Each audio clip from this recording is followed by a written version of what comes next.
Alright, so for today's video, I'm starting in somewhere you guys have not seen before. So I built this shed. I believe we finished like 2-3 days ago. I got this shed a while back and I finally got around to finishing it with the help of my cousin and my friend. So this is a 7x7.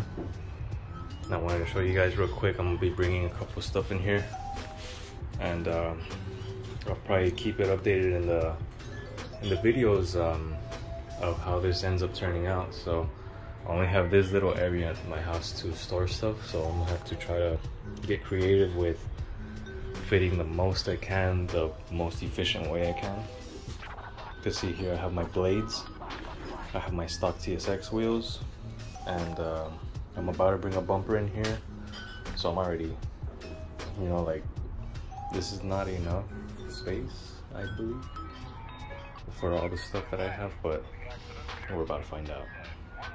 Alright, so I brought in my stock bumper, not the cut one, it's a full bumper, 98-01 bumper, painted as well. Brought it in here now, and as you can see, I don't have too much space anymore.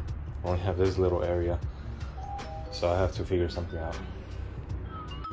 So today what I'm going to try and do for the Integra is put this ASR subframe brace and this beaks bar that I've had for a couple months already.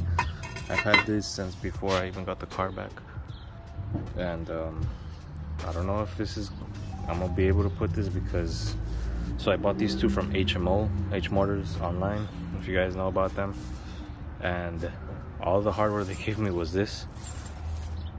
So, and then it doesn't have like the made in USA, but they said because it's like an older model or something, but it might just be fake. So if it's fake, be careful with HMO. And so we're gonna attempt to do that today. We'll see how it goes. Alright, so I have it up on stands now, and let's get to work. Alright, so far what I've done is I've taken off 3 bolts, which you can see over there.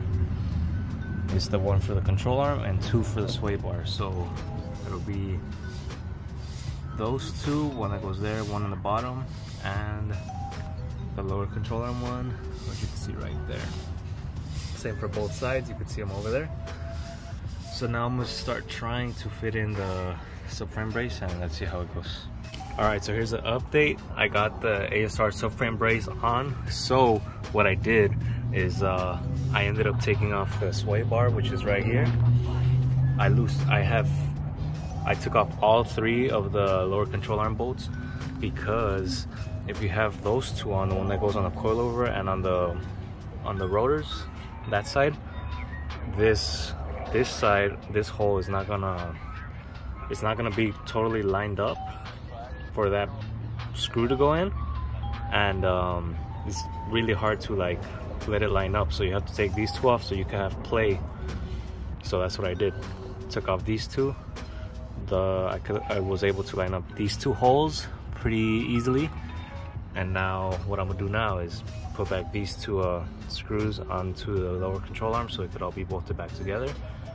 And after that, I'm going to start messing with the screws for the sway bar. No, actually, I'm sorry.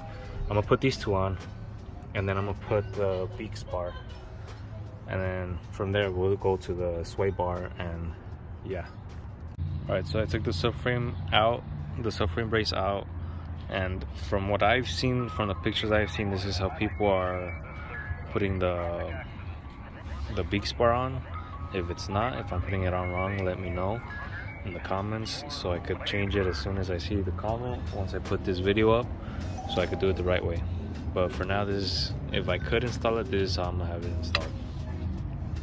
Alright, so there it is. It's all on, except for the sway bar, which I'm not going to put back on today, because 2 reasons.